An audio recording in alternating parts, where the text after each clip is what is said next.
Magandang araw. I have just attended the 47th ASEAN Summit and related summits in Kuala Lumpur, Malaysia. The summit was once again an opportunity to discuss among our fellow ASEAN member states and partners how to navigate our future together amidst the various geopolitical and economic challenges that we face domestically, bilaterally, regionally, and globally. We discussed significant international issues, that emerging challenges that not only impact our peoples and our nation, but also the entire region, especially the West Philippine Sea. I reaffirmed that the Philippines will continue to remain firm, calm, and resolute in defending our sovereignty, our sovereign rights, and jurisdiction in the West Philippine Sea, in accordance with, of course, international law. We will continue to strengthen our partnerships with all countries who share our values and our commitment to peace, to stability, and to economic progress. The leaders and I also discussed the ongoing situation in Myanmar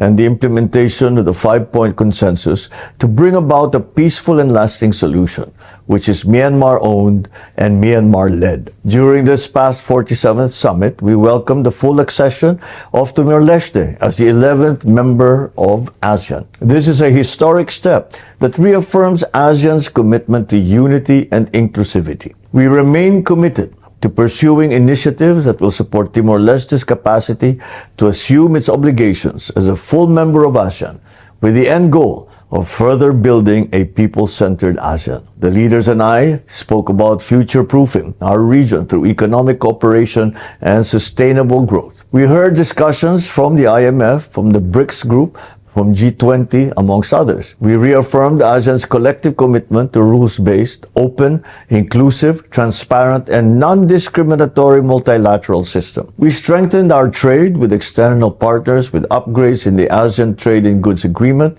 amendments in our free trade agreements, and utilization of the Regional Comprehensive Economic Partnership, or RCEP. At a time when the rules-based trading system faces significant challenges, these agreements will provide transparency, stability, and predictability, key foundations for building confidence among businesses and investors, and for sustaining ASEAN's role as a driver of regional and global growth. This economic development goes hand in hand with strengthening the socio-cultural community. We discussed the progress achieved and the actions moving forward for the environment, climate change, education, green jobs, and health. During this summit, the ASEAN leaders and I met with our counterparts from the United States, from Japan, India, China, the Republic of Korea, the United Nations, New Zealand, Australia.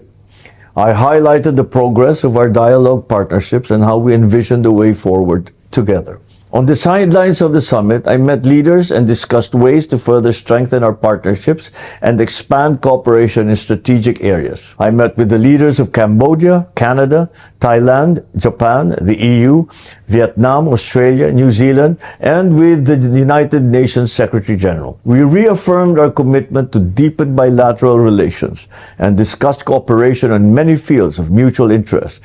Fields such as security and defense, maritime, climate action, trade, investment, agriculture, and people-to-people relations. And I thank them for expressing their support for our ASEAN chairship in 2026. The Philippine delegation and I are grateful to Malaysia, the chair of ASEAN this year, and our generous host for the successful 47th ASEAN Summit and related summits and 2025 chairship of ASEAN. During the closing ceremony of the summits, Malaysia turned over the ASEAN chairship to us. As the 2026 chair of ASEAN, the Philippines looks forward to building on the gains of Malaysia's inclusivity and sustainability theme and carry ASEAN forward as is our theme, navigate our future together. Maraming salamat at magandang araw po sa inyong lahat.